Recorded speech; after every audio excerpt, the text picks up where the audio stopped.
This is an ABP Life podcast.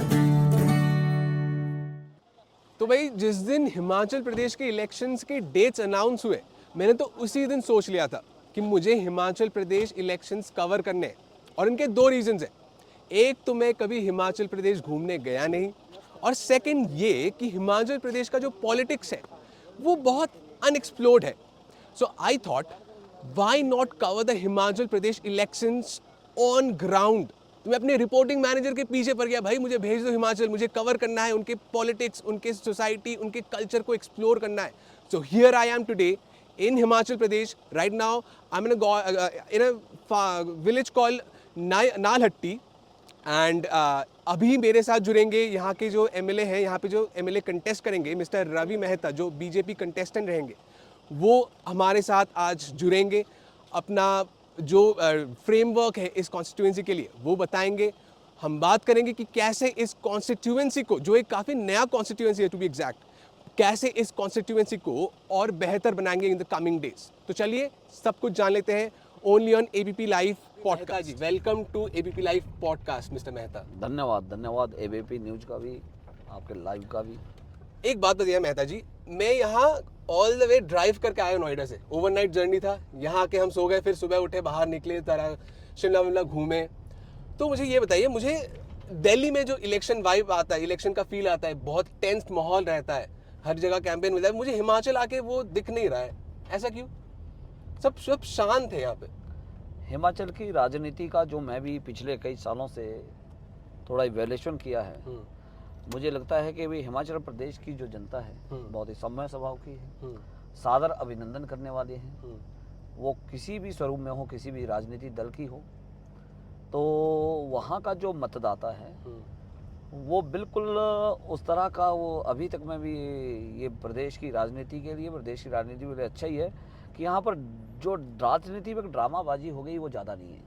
अच्छा, हम ड्रामाबाजी इसलिए कहते हैं कि भी वो गीत चले हैं, संगीत चले हैं, बाहर पार्टी चली है, पैसा बहा रहे हैं, फलाना चीज़ें कर रहे हैं। मैं भिन्न हो सकता हूं क्योंकि मेरी जो कंस्टिट्यूंसी है शिमला ग्रामीण कंस्टिट्यूंसी है, और शिमला ग्रामीण कंस्टिट्यूंसी को जो मैंने पिछले कई सालों से देखा है, तो यहाँ पर धन का वो प्रयोग जो राजनीति में होना प्रारंभ हुआ है बाकी प्रदेशों में, यहाँ हमने वो देखा नहीं है। सामान्य रूप से हम ऐसे, जैसे आज आप दिल्ली से यहाँ तक में आए हैं शांत स्वभाव में, तो मुझे भी अभी तक मैं पिछले 6-7 दिनों से अपने कैंपेन में हूँ, तो हमने बड़े शांत तरीके से, कोई ज़्यादा हल्ला नहीं है, कोई और चीज़ें नहीं हैं, ऐसे स्वरूप में ही इस चुनाव को लड़ रहे हैं।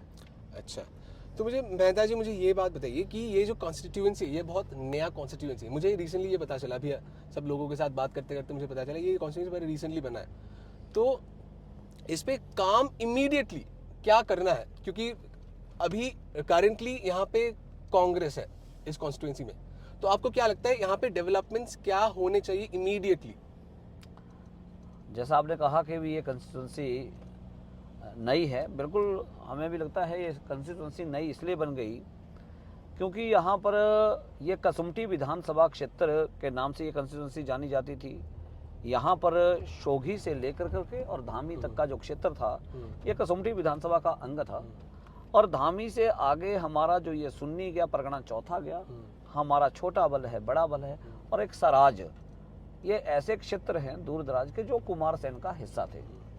तो कुमार सेन की कंस्टिट्यूंसी से कट करके ये सुन्नी आया, और हम कसुम्पटी का कुछ हिस्सा ये मिल करके 2012 में ये कंस्टिट्यूंसी का वो स्वरूप बना। जब नई कंस्टिट्यूंसी बनी तो यहाँ प्रदेश के जो मुख्यमंत्री रहे वीरभद्र सिंह जी, वो यहाँ चुनाव लड़ने आ गए, इसलिए ये नई कंस्टिट्यूंसी जानी लगी कि अच्छा नया व्यक्ति आ गया।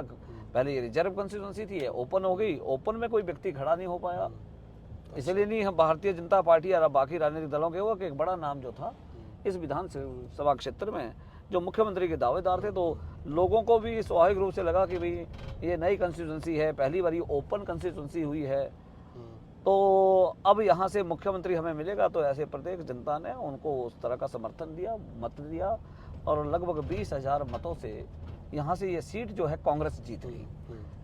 आपने जो दूसरी बात कही कि भी ये कांग्रेस की सीट रही, कांग्रेस का गढ़ रहा, मैं ये भी मानता हूँ। हमारे यहाँ पर रूपदास कश्यप जी यहाँ से हमारे विधायक रहे और वो 8 बार चुनाव लड़े थे, 4 बारी उन्होंने जीते, 4 हारे। तो इसलिए ये विधानसभा जो है ये प्योर रूप से कांग्रेस की नहीं है, ये हमारी थी। बड़े नाम के कारण से ये कांग्रेस के पाले में चली गई, वीरभद्र जी के पाले में चली गई। वीरभद्र जी ने काम उस स्वरूप में क्या कि उनको अपना बेटा एस्टेब्लिश करना था, विक्रमादित्य सिंह जी को। तो ये पूरी राजनीति कांग्रेस की भी खत्म कर करके केवल पुत्र को आगे करके चले गए। यहाँ कांग्रेस के बहुत सारे लोग, वो जो नेता बड़े वर्षों से काम कर रहे थे, वो कांग्रेस के नेता आज हाशिए पे हैं। वो कांग्रेस का जो ये एक नेचुरल लीडरशिप जो कांग्रेस में डेवलप हुई थी, वो कांग्रेस की लीडरशिप भी आज क्योंकि वो जयकार वहाँ करनी पड़ रही है ऐसे कांग्रेस के लोगों को भी, क्योंकि वो बड़ा परिवार है, ये परिवारों की पार्टी है। इसलिए उस परिवारों की पार्टी के आगे कांग्रेस के किसी व्यक्ति की हिम्मत नहीं होती है। या मैंने हिम्मत की है, मेरी पार्टी ने हिम्मत की है कि एक सामान्य परिवार से उठ करके एक सामान्य व्यक्ति को उस परिवार के सामने खड़ा कर दिया। ये हॉट सीट बनाने वाले हैं। हम इस राजनीति में गांव-गांव में घूम रहे हैं, वो बड़ी-बड़ी गाड़ियों में लेकर के आएंगे, हम छोटी गाड़ियों में चले हुए हैं। कभी मारुति मिले तो उसमें बैठेंगे, स्कूटर मिलेगा तो उसमें बैठेंगे, बाइक मिलेगा तो उसमें चलेंगे, नहीं मिलेगा, कुछ नहीं मिलेगा तो पैदल जाकर के गाँव की सड़कें, गाँव के रास्ते नापेंगे। हमारी तैयारी यही है। वो केवल धन से चलेंगे, हम जन जन को लेकर के चलेंगे। अरे बढ़िया, बहुत बढ़िया मोनोलॉग दिया आपने। अब आपने परिवारवाद, बेटे का नाम ले लिया, अब थोड़ा हिमाचल से नेशनल जाते हैं। भारत जोड़ो यात्रा, क्या ख्याल है आपका? जुड़ रहा है भारत? हम तो एक ही मूल मंत्र के लेकर के चले हैं। ये भारत जो है ये श्रेष्ठ भारत है। ये भारत एक है, इसकी एक जन है, एक संस्कृति है, एक राष्ट्र है। हम तो उस भाव के लोग हैं, हम राष्ट्रवाद के भाव के लोग हैं। भारत जोड़ने की कोई चीज नहीं है। ये आर्यव्रत था, ये जम्बू द्वीप था, जम्बू द्वीपे आर्यवर्ते भरतखंडे, ये तो वो तब का ये भारत है। इंडिया इन्होंने बना दिया, पाकिस्तान बना दिया। ये तो इंडिया पाकिस्तान की लड़ाई है, हम तो भारत के हैं, भारत की लड़ाई लड़ रहे हैं। इसलिए ये भारत जोड़ने के लिए भारत जुड़ा है, एक मन से, एक जन से, एक संस्कृति से, एक राष्ट्र से। ये श्रेष्ठ भारत, समृद्ध भारत, ये भारत की हम इसकी ही उपासना में लगे हैं, इसकी सेवा में लगे हैं।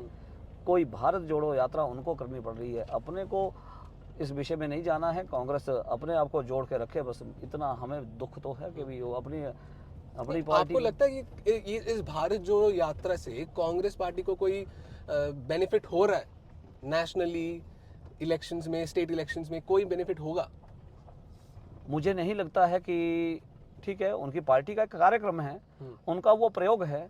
ऐसे प्रयोग सभी राजनीतिक दल करते हैं, वो भी इसमें निकले हैं, उनके लिए हम शुभकामनाएं दे रहे हैं। आप उस यात्रा को लेकर के निकले हैं, आपके लिए शुभकामनाएं हैं। भारत जुड़ जाए आपकी इस यात्रा से तो अच्छा ही है। देश में कांग्रेस जिंदा रहनी चाहिए, अगर जिंदा रहने के लिए वो खड़ रहे हैं, अगर परिवार बाहर से बाहर आएंगे, हम शुभकामनाएं देते हैं कि ये पार्टी इस परिवार से बाहर आए और एक जन जन को जोड़े, एक कार्यकर्ता को जोड़े। और उनके लोग जो कांग्रेस छोड़ करके जा रहे हैं, वो कांग्रेस से नहीं जुड़ पा रही है, उनके लोग नहीं जुड़ पा रहे हैं, तो भारत को कैसे जोड़ेंगे? हम उनके लिए शुभकामनाएं देते हैं, वो अपनी पार्टी को जोड़े। अच्छा, मैं जब सुबह आके हिमाचल आके निकला था बाहर, मेरा फर्स्ट हिमाचल में मैंने ऐसे गलियों में घूमा, ऐसे लोग चाय वाय पीने गया, समोसे खाए, ऐसे ही रैंडमली मैंने लोगों से पूछा, भाई क्या लगता है इलेक्शन है, क्या कौन जीतेगा? कुछ लोग बोले यार मुझे तो लगता है बीजेपी है, कुछ लोग बोले यार 50-50 चांस है, मैं खुश नहीं हूँ बीजेपी से। आपका क्या कहना है इस पे?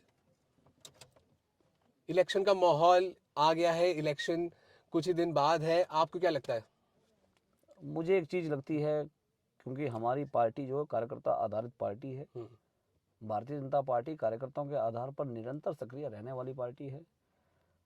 वो सक्रियता के साथ में पूरे वर्ष भर अपने कार्यक्रमों के बीच में वो जनता के बीच में जुड़ी रहती है। हम 2 से लेकर के आज कहाँ तक में पहुँच जाए, ये जनता के जुड़ाव के साथ में हमारा निरंतर काम चल रहा है। इसलिए ठीक है, ये माहौल जो आपको प्रदेश भर में दिख रहा है, ये पहली बार इतिहास होगा कि यहाँ का जो रिवाज था, एक बारी बीजेपी एक बारी कांग्रेस, उस रिवाज को बदलने के लिए जयराम ठाकुर जी निकले हैं। पूरे 68 के 68 विधानसभाओं में पहले वर्ष ही जब वो मुख्यमंत्री बने थे, वो कोई मुख्यमंत्री पूरी 68 विधानसभाओं में नहीं गया, तो ये पहले मुख्यमंत्री हैं। उन्होंने वहाँ से ये रिवाज प्रारंभ किया। लोगों के जन के मन को जयराम जी ने जीता है। इसलिए ये रिवाज जो है पूरे हिमाचल में भारतीय जनता पार्टी का वो बना हुआ है।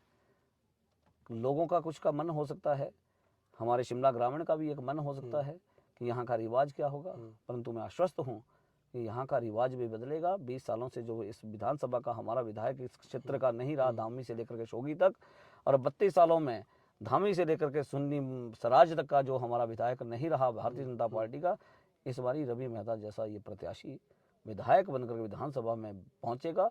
ऐसे जन जन के आशीर्वाद से, कार्यकर्ताओं के आशीर्वाद से, मेरे नेताओं के आशीर्वाद से, ये ग्रामीण परिवेश में पला बड़ा व्यक्ति ये इस शिमला ग्रामीण की आवाज बनकर के जरूर विधानसभा में गूंजेगा, ये मुझे विश्वास है। कितने लगता है कितने आएंगे इस बार 68 में से?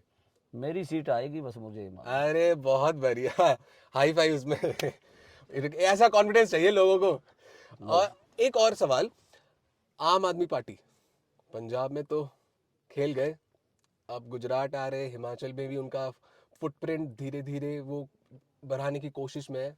क्या लगता है आम आदमी पार्टी क्या करेगा? ठीक है, आम आदमी पार्टी ने एक प्रयास किया, आते आते जैसे जैसे पंजाब के बाद में, दिल्ली के बाद में वो यहाँ हिमाचल की ओर आने प्रारंभ हुए थे, तो वो ये पहाड़ है भाई, यहाँ आते आते व्यक्ति हाँफ जाता है। मैं हाँफ गया सही में, आज चलते चलते मैं हाँफ गया। वो हाँफ जाते हैं, उनकी पार्टी भी यहाँ आते आते हाँफ गई, उनको व्यक्ति नहीं मिले, टिकट देने के लिए टिकटार्थी नहीं मिले। अब उन्होंने लोग खड़े कर दिए कि उनको शो करना है कि भाई चल हम भी हिमाचल में उपस्थिति के लिए आए हैं। उनका स्वागत अभिनंदन है। बहुत बढ़िया। मैं जी थैंक यू सो मच आपका टाइम देने के लिए। हम इतने दूर से आए और रैंडमली आपको ये बस सुबह सुबह कॉल कर लिया कि हमें इंटरव्यू दे दो।